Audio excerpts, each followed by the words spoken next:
یہاں سے فوجیں چلیں گی، سیاہ علم برآمد ہوں گے اور کوئی طاقت انہیں روک نہ سکے گی، ان کا منہ پھیر نہ سکے گی، یہاں تک کہ وہ ایلیا حضور کے زمانے میں یروشلم کا نام تھا، یہاں تک کہ ایلیا میں جا کر نصب ہو جائے۔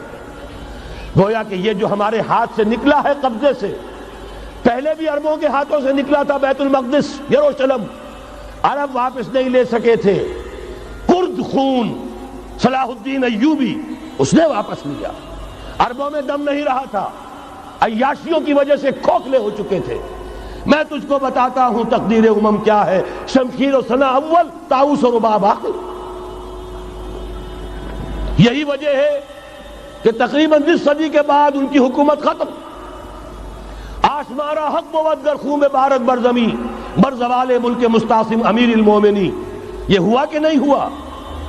جبکہ آئے ہیں تاتاری ہورڈز، اور جنہوں نے کہ آخری خلیفہ بنو عباس اسے محل میں سے نکالا، ایک کھال کے اندر لپیٹ کر اور اپنے گھوڑوں کے سوؤں تلے کچل دیا۔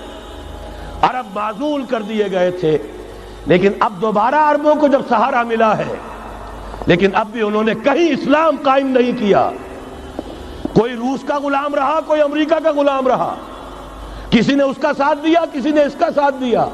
تہذیب ہے تو مغربی، تمدن ہے تو مغربی، وضع میں تم ہو نصارہ تو تمدن میں ہنود، یہ مسلمان ہیں جنہیں دیکھ کے شرمائے یہود۔ یہی معاملہ جب ان کا ہوا تو اب اللہ تعالیٰ کی طرف سے ان کے اوپر وہ عذاب کی بھٹی گرم ہونے والی ہے۔ لیکن اس کے بعد پھر یہاں سے جائیں گے وہ جو ان کی مدد کریں گے، اور یہ ایلیا کو واپس لینے والے یہ مشرق سے چلنے والے لشکر ہوں گے۔ یہ اسی علاقے میں جب انقلاب آ جائے گا، یہ علاقہ خراسان اور پاکستان، جب یہاں نظام خلافت قائم ہوگا، یہاں سے اسلام کی توسیع ہوگی، اور یہاں سے جانب مشرق ہند اور جانب مغرب یہ جو یہودیوں کا سیلاب آ رہا ہے، ان دونوں کا مقابلہ کرنے کے لیے انشاءاللہ العزیز، ورنہ یہ اصابتان جو ہے ایک حدیث میں جمع کرنے کی کوئی اور حکمت ہو نہیں سکتی، ورنہ تو ہندوستان پہ کئی لشکر آئے ہیں، لیکن یہ کہ در حقیقت اسی وقت جبکہ عالم عرب میں وہ بھٹی دہکے گی، اسی وقت یہاں انقلاب آ چکا ہوگا۔ ایک طرف یہاں سے مدد کے لیے لشکر جائیں گے کہ جو مسلمان عرب جو ہیں ان کی مدد کریں گے، حضرت مہدی کے جھنڈے تلے لڑیں گے، حضرت مہدی کی حکومت کو مستحکم کریں گے، یؤتون علی المہدی۔ دوسری طرف وہ ہندوستان کی طرف پیش قدمی کریں گے، اور یہیں سے جیسے اس وقت سیلاب نکلا تھا جزیرہ نما عرب سے، ایک داہنی طرف ایک بائیں طرف، ایران، افغانستان، ترکستان، ادھر مصر، لیبیا، الجزائر، مراکش، موریطانیہ، اسی طریقے سے انشاءاللہ اسی علاقے سے اس کا آغاز ہوگا اور بات آگے بڑھے گی۔ تو غرض اصل حاصل کیا ہے؟ یہ ہونا ہے، پچھلے آثار ثابت کر رہے ہیں کہ ہونا ہے، حضور کی احادیث بتا رہی ہے کہ یہی سے ہونا ہے۔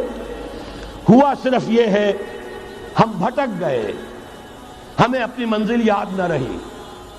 میں تو بہرحال ان لوگوں میں سے ہوں جنہوں نے نعرے لگائے تھے پاکستان کا مطلب کیا، لا الہ الا اللہ۔ میں سن 46 میں یہاں حبیبیہ ہال میں قائد اعظم نے مسلم اسٹوڈنٹ فیڈریشن کے جس اجلاس کو خطاب کیا تھا، ضلع حصار سے جو 2 ڈیلیگیٹ آئے تھے ان میں سے ایک میں تھا۔ میں نے بہرحال اس تحریک میں بھی حصہ لیا ہے، ایک ننھے کارکن کی حیثیت سے لیا ہے، پھر حالات کو بدلتے اپنے آنکھوں سے دیکھا ہے، ہم کہاں سے کہاں جا پہنچے ہیں۔